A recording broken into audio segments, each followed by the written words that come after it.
the portal, how does that affect your playing freshmen immediately at all, if at all? What's your philosophy on that, coupled with the redshirt situation? Yeah, I don't care, really. I'll be honest with you. I mean, the best players play. I don't. That goes in zero to my thinking of who plays.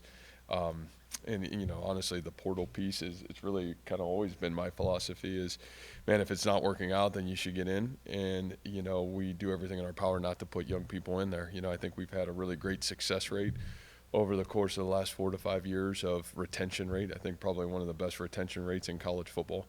And I still think it's about how you treat kids. And I still think the decisions you make on playing time, that's the greatest gift you can give to your team. And it still has to be earned, and you got to put the players in the position that have earned the right to get on the football field. So, I've always been honest with our kids. I think you've heard me say this a million times. I'd rather play you too late than too early.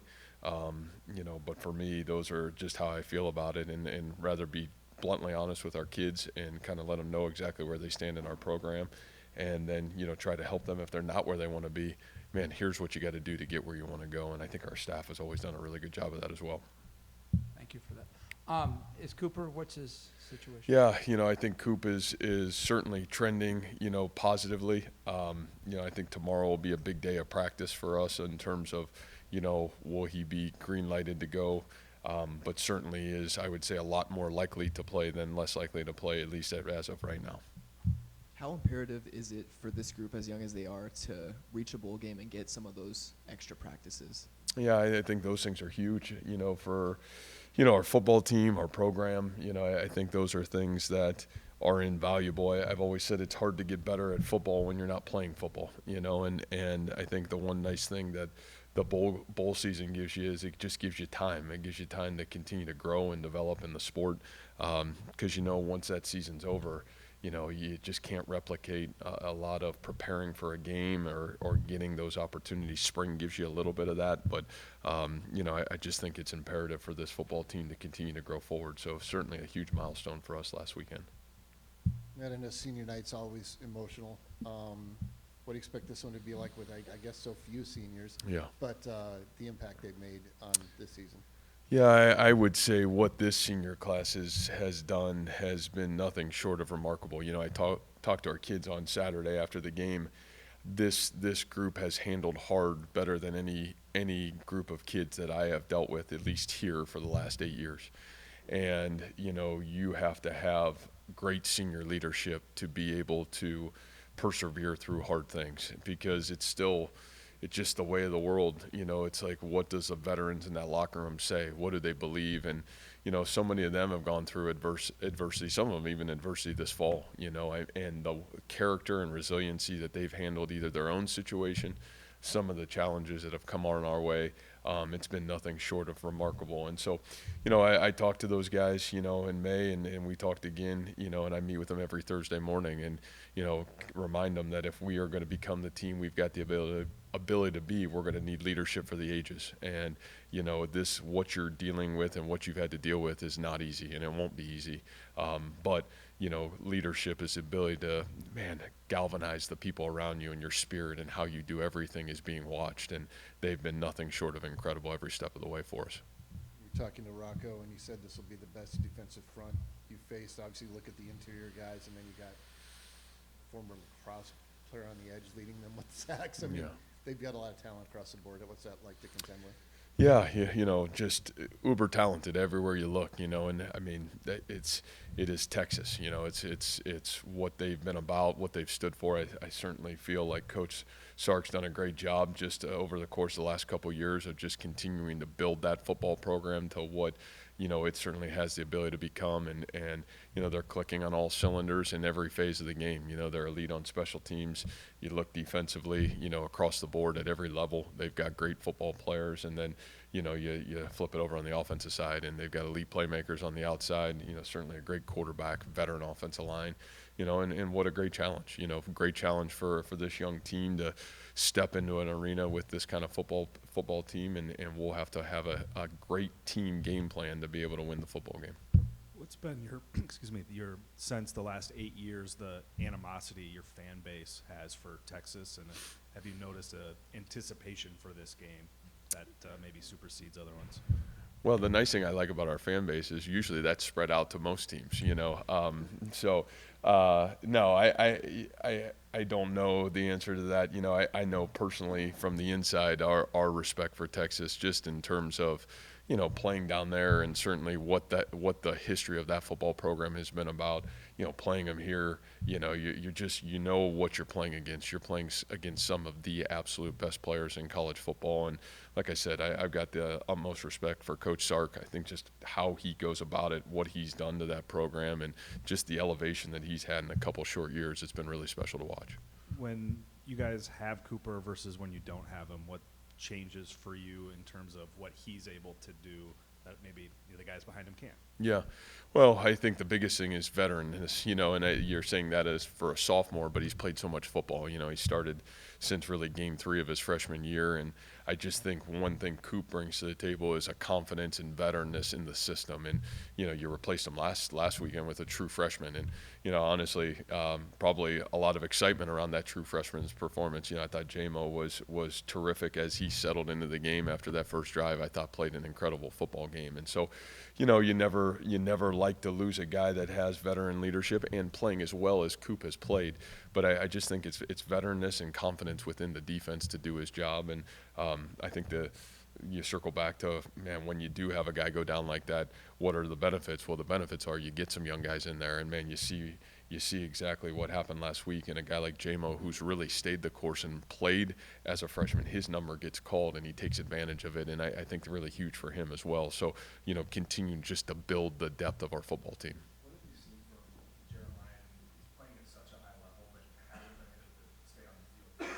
How he's managed that? Yeah, I don't think that's easy. And again, you've asked a lot of a true freshman to come in here. You know, I mean, he's played a ton of football already. And, you know, I think he's done that with probably out the opportunity to physically, you know, grow into still the football player he's going to have the ability to become. I mean, you know, last year didn't get an off season because, you know, man, had surgery right as the season ended. And so for that guy just to, you know, get to this off season and really get a full 6 months in the weight room and be able to physically grow and develop, I still think that's part of his journey of him becoming the best version of Jeremiah that we'll get to see. But from a football player standpoint, the way he plays the football game, great anticipation, physical football player.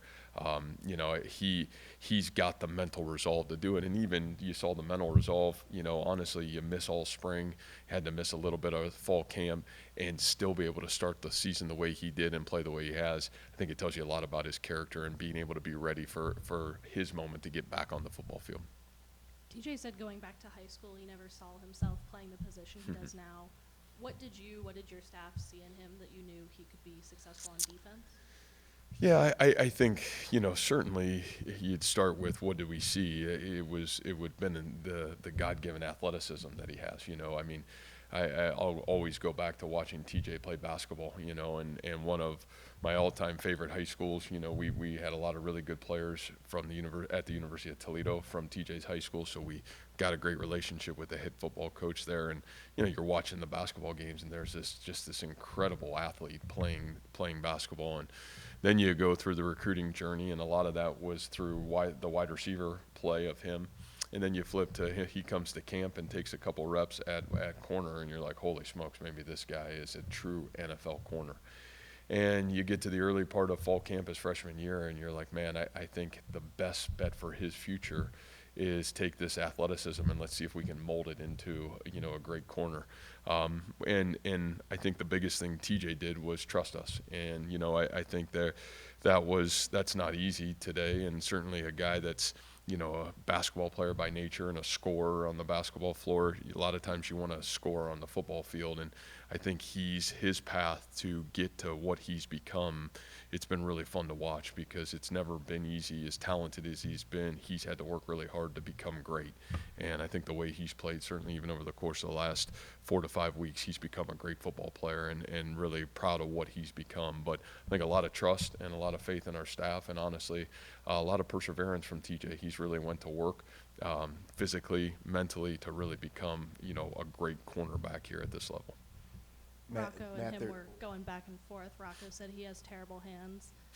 TJ said that you should watch the practice film, that he's getting after him. Yeah, Does- Rocco shouldn't say a whole lot about athleticism to a whole lot of people. So hey, we love Rocco, and it was nice to see him run a little bit last week. But he should keep his athleticism comments to himself. I was gonna say, does TJ humble Rocco a little bit or help him with going against defenses in practice? Oh yeah, I think I think Rocco would give a lot of credit to, I mean, honestly, all fall camp, and we've done a lot of good on good really throughout the football season in terms of practice. And man, when you got to go against that defense and certainly that secondary at times, they challenge you. And I think that's really helped the development of Rocco and JJ, and I think all those guys have grown because, just competing against some of those guys in the secondary, I think it's been huge. Matt, there's a lot of tiebreaker scenarios out there. What have you told your team about this title chase? Yeah, honestly, we really haven't talked a whole lot about it. Our focus really has been we want to play meaningful football in November, number one. Number two, we certainly celebrated the milestones of, winning on the road last week, the opportunity to, become, bowl eligible. And then I think the focus really this week is about these seniors. And, you're playing obviously an incredibly exceptional football team coming in here. Our kids understand where we want to be. We've said it from day one. We don't need to talk about those things. We need to do it. And I think sometimes you can talk and sometimes you need to do. And, I think that's one of the great things about this group is, man, just worry about the process it takes to become the best, and then we'll let the chips fall where they may. And this group's really been able to handle that.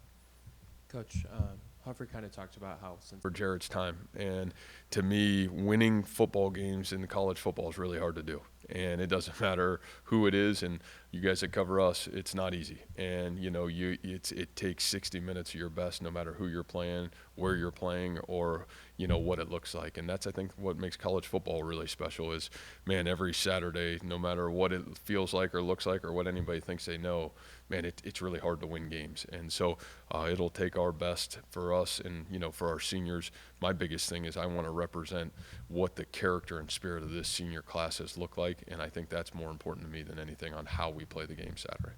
To start the season, 3 or 4 games without a rushing touchdown from a running back, and then third to last game of the season, you have 4 rushing touchdowns with the running back. What growth have you seen from that room, especially in playing a true freshman like Abu?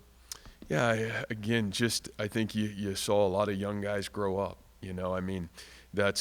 I wish I could speed it up for people, sometimes, but it's a process. And man, how many times have you heard me say that? I mean, it is. It's a process. It takes, a commitment to excellence to get there. And, a lot of young guys, some veteran guys that are getting their first crack at being the guy.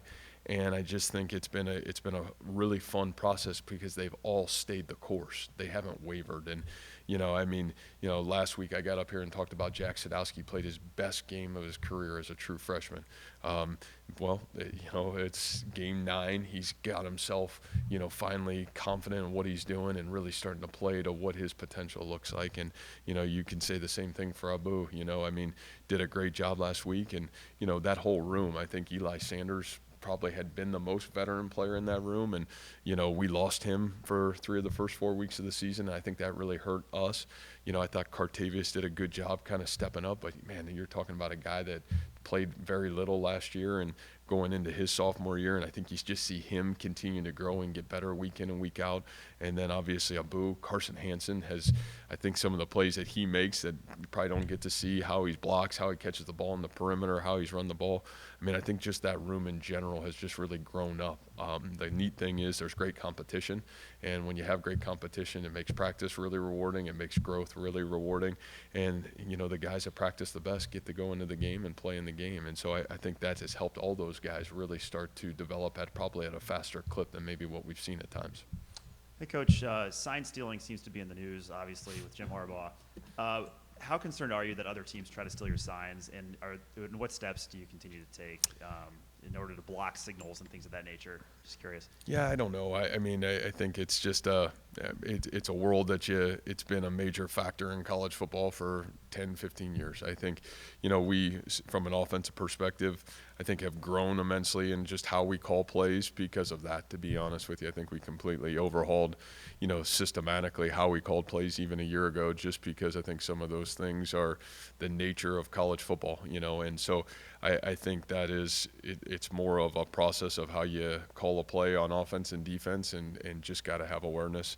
Obviously, it sounds like, maybe we'll be going to the NFL system, which would be great if that's what's going to happen. I think that certainly is a long time coming in college football. I mean, we should have been there and need to be there.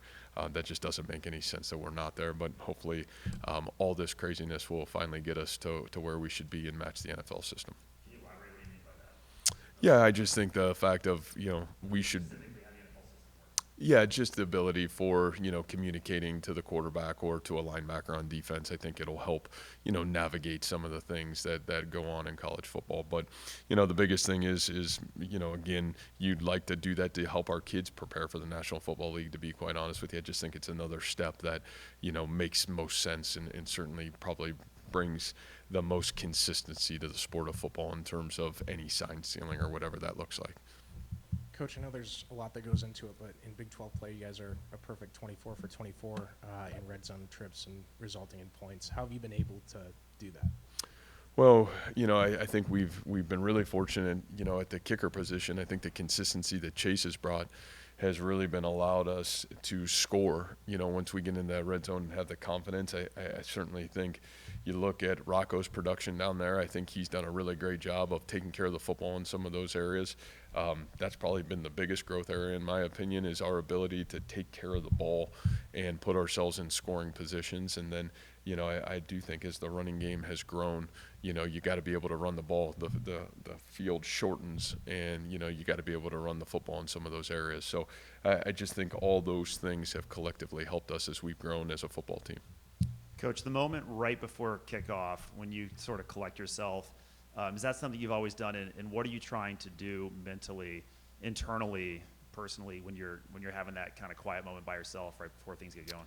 Yeah, I just think to find clarity. I think the game of football is so emotional. My job is to be at times emotionless and equally, put our kids in the best position and our coaches to play the game. And I think, trying to just find a sense of calm and sense of peace, and also be grateful for, the opportunity that I get to do. It's still a pretty awesome experience, whether you're on the road or whether you're here at home and you get to run out and be a part of something like this. And, I know that won't last forever, so you're appreciative of those opportunities for sure as well. Thank you, Coach. All right, guys. Thank you.